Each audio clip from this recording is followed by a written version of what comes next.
जय माताजी मित्रों, रूबी किचन किंग में तमारू स्वागत है। तो आज આપણે બનાવીશું ફરાળી થાળી, જે ફક્ત આપણે 30 મિનિટમાં બનાવીને તૈયાર કરીશું। અને આ થાળી એકદમ આપણે હેલ્ધી બનાવીશું, એકદમ ઓછા તેલમાં બનાવીશું અને આ થાળી ખાવામાં પણ એટલી ટેસ્ટી લાગશે અને તમે કોઈ પણ વ્રત કે ઉપવાસની અંદર આ થાળી બનાવીને ખાઈ શકો છો। તો ચાલો આપણે બનાવીએ ફરાળી થાળી, જે એકદમ હેલ્ધી અને ફટાફટ બનીને તૈયાર થઈ જશે। તો બનાવવાનું શરૂ કરીએ। તો સૌપ્રથમ આપણે રાજગરાના પરાઠા બનાવવા માટેનો એક વાટકી લોટ લઈ લઈશું અને એક મીડિયમ સાઇઝનું આપણે બટાકું તેની અંદર સીણી લઈશું। આ પરાઠા ખાવામાં એકદમ સરસ લાગે છે અને બટાકાના લીધે પરાઠાની અંદર એક સારું એવું બાઇન્ડિંગ પણ મળી રહે છે। તો આપણે તેની અંદર સ્વાદ પ્રમાણે મીઠું નાખીશું, થોડું આખું જીરું નાખીશું, તો 2 ચમચી શેકેલા સિંગદાણાનો ભૂકો નાખીશું અને થોડા લીલા દાણા નાખીશું અને બધું બરાબર મિક્સ કરી લઈશું।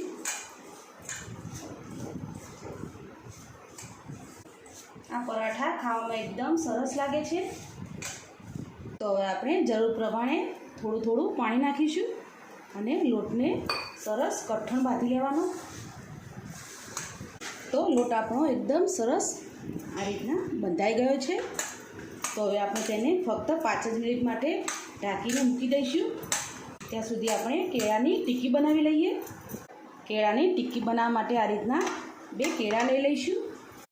તો આ કાચા કેળા છે, તેને મેં બાફી લીધા છે અને તેને મેસરના મદદથી એકદમ સરસ મેશ કરી લેવાના।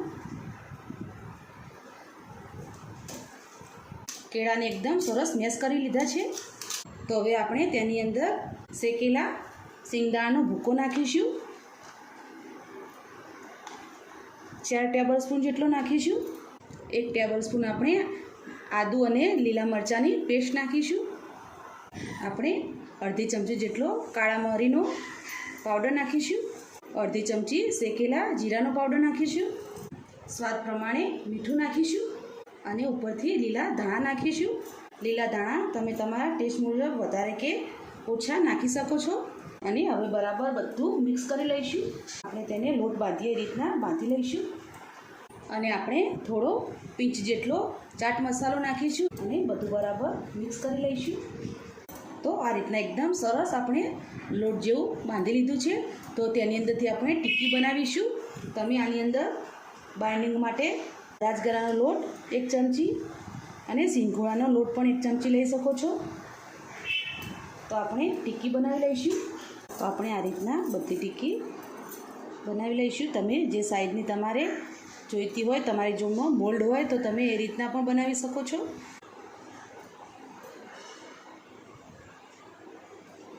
એકદમ સરસ લાગે છે। આ રીતના આપણે બધી ટિક્કી બનાવી લઈશું। તો આપણી બધી ટિક્કી બનીને તૈયાર થઈ ગઈ છે। તો આપણે તેને ફ્રાય કરી લઈશું। તો આપણે આ રીતના એક પેન લઈ લઈશું અને તેની અંદર ફક્ત 2 થી 3 ટેબલસ્પૂન જ આપણે તેલ નાખીશું। તો તેલ ગરમ થઈ જાય એટલે આપણે એક એક કરીને ટિક્કી મૂકીશું।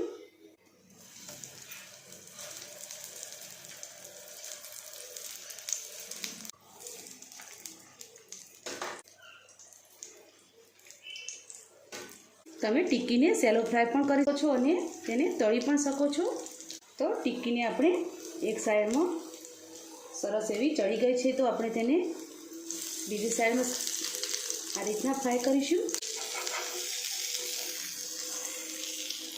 તો આપણે કેળાને બાફીને લીધા છે એટલે ટિક્કી બનતા બહુ વાર નહીં લાગે। જો તમે તેની અંદર રાજગરાનો લોટ કે સિંગોળાનો લોટ નાખો તો ટિક્કીને તમારે બરાબર ફ્રાય કરવાની। તમે આ ટિક્કી એક વખત બનાવીને ખાશો તો બટાકાની ટિક્કી તો ખાવાનું ભૂલી જ જશો, એવી આ ટિક્કી બને છે। એક વખત તમે ચોક્કસથી આ ટિક્કી બનાવજો। બાજુમાં તેલ નાખીશું, જરૂર પડે તો જ નાખવાનું। તો ટિક્કી આપણી એકદમ સરસ ફ્રાય થઈ જાય છે। તો તેને આપણે કાઢી લઈશું।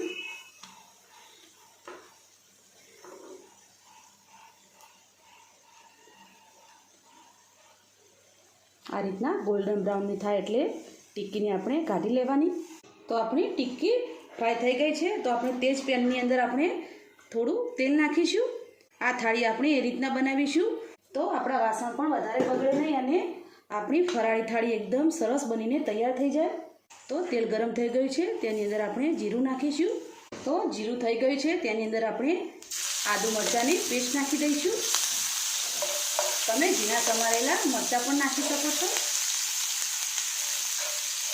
પણ આ રીતના આદુ અને મરચાંની પેસ્ટ નાખવાથી એકદમ શાકનો સ્વાદ સરસ આવે છે.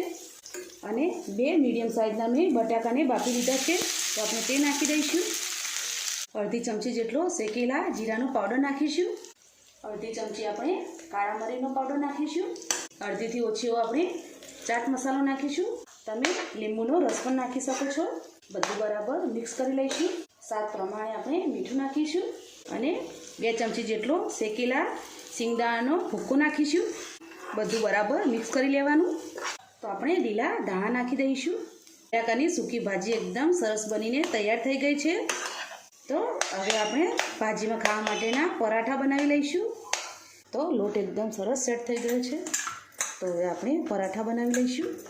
તો આપણે રાજગરાનો લોટ લગાવી લઈશું થોડો, અને પછી આપણે પરાઠા વણી લઈશું. તો આપણો પરાઠો વણીને તૈયાર થઈ ગયો છે. તો આપણે જે બટાકાનું શાક બનાવ્યું હતું તેની અંદર જ આપણે આ પરાઠાને શેકી લઈશું. તો ફક્ત એક જ પેનની અંદર તમે ટિક્કી, શાક અને પરોઠા બનાવી શકો છો. તો આપણા વાસણ પણ વધારે નહીં બગડે અને એકદમ સરસ ક્રિસ્પી આપણે પરાઠા બનાવી લઈશું. તો આપણે આ રીતના જ બીજો પરાઠો બનાવી લઈએ. તો આપણો બીજો પરાઠો પણ બનીને તૈયાર છે. તો આપણે પરાઠાને ફેરવી દઈશું.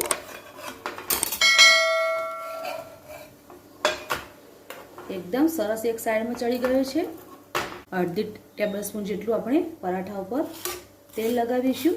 ફરાળી હેલ્ધી થાળી બનાવી રહ્યા છે.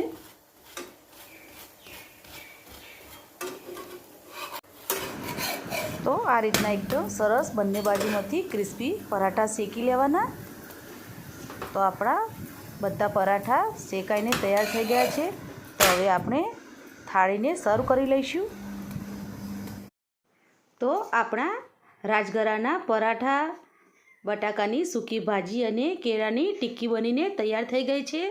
તેની સાથે મેં રાજગરાનો શીરો સર્વ કર્યો છે અને આપણે ટિક્કીની ઉપર દહીં, ખજૂર આંબલીની પેસ્ટ, લીલી ચટણી અને ધાણા અને મીઠું અને શેકેલું જીરું નાખીને આપણે સર્વ કરી છે. તો આપણે દહીં પણ સર્વ કર્યું છે, મેં મીઠું અને જીરું નાખ્યું છે. તો આપણી ફરાળી થાળી બનીને એકદમ તૈયાર થઈ ગઈ છે. તમે આ થાળી કોઈ પણ વ્રત કે ઉપવાસમાં ખાઈ શકો છો. તમે પણ આ રીતના ફરાળી થાળી ઘરે ચોક્કસથી બનાવજો અને મને કમેન્ટમાં જરૂરથી કહેજો કે તમને આ રેસીપી કેવી લાગી. જો તમને આ મારી રેસીપી ગમી હોય તો અમારા વિડીયોને લાઇક કરો, શેર કરો, સબસ્ક્રાઈબ કરો અને ફરી મળીશું એક નવા દિવસે એક નવી રેસીપી સાથે. તો અત્યારે બાય બાય.